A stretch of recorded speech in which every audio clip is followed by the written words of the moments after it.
tālu jākāp uz augšu. Bet šeit ir atkal viena brīnišķīga telpa.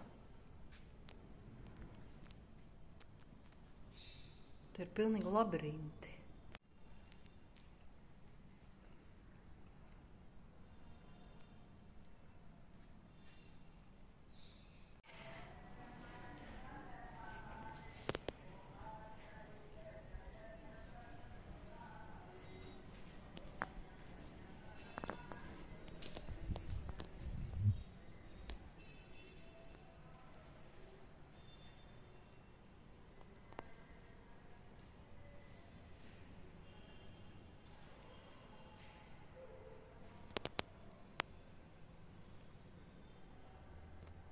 Šeit var redzēt aptuveni tos gadus, kad viss darbība ir notikusi.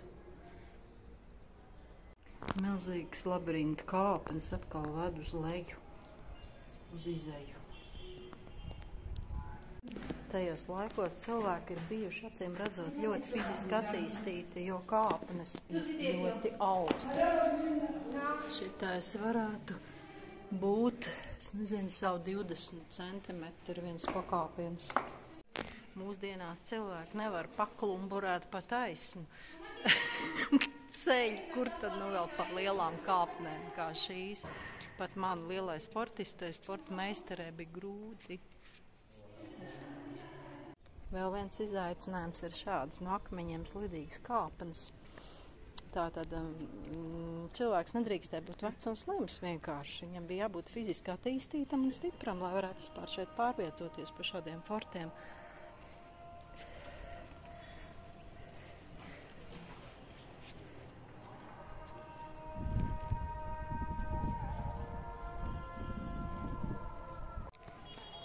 Tāds neliels novērojums Raģistānas arhitektūrā, mākslā, musulmaņu kultūras ietekme ir diezgan liela, lielāka nekā ziemeļos, Indijas ziemeļos. Notiek musulmaņu lūkšanas arī šī mirklī, te ir daudz mečetes vai tā saucamās lūkšana vietas musulmaņu reliģijai. Bet Indijā ir viens labums, ka reliģijas pastāv blakus viena otrai un nav nekāda naida un visi dzīvo draudzīgi.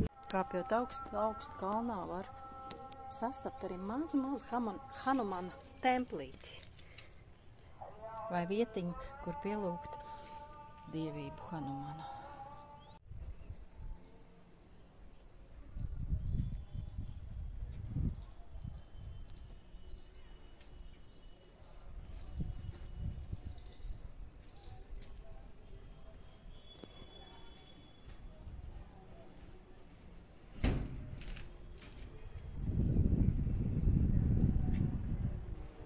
Skats uz pilsētu.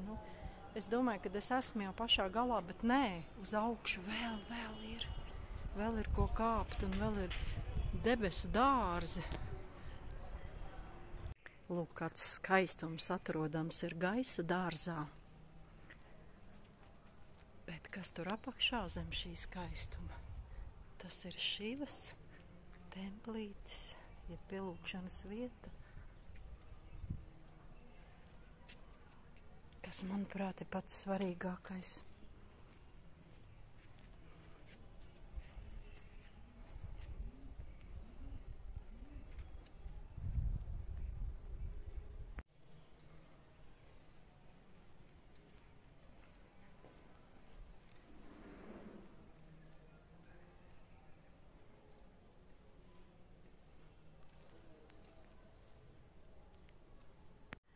Es domāju, šāda dzīvošana tik milzīgajā pilī 14. gadsimtā, tā bija tiem cilvēkiem vesela pasaule. Tur var klīst pa labirintiem dienā un slēpties un vērpt intrigas, kā tas noteikti ir senos laikos bijis. Un lūgt Dievu un pārdzīvot un visu kaut ko pa stūriem darīt un indēt un mīlēt un ēst un radīt, protams, jā, tāds beigās pārdoms. Senatnes elpa tā kārtīgi ienāk, jau uz to fokusējas. Šeit ved ceļš vēl augšup, vēl uz jumtu korēm, uz gaisa dārziem, bet acīm redzot vēl nav izremontēts. Tāpēc būs jākāpj lejā. Šis ir tāds manders, ir mazs templīts, kam arī varētu būt tikpat cik fortam 1000 gadu. Šīs arī ir ļoti vecas vietas.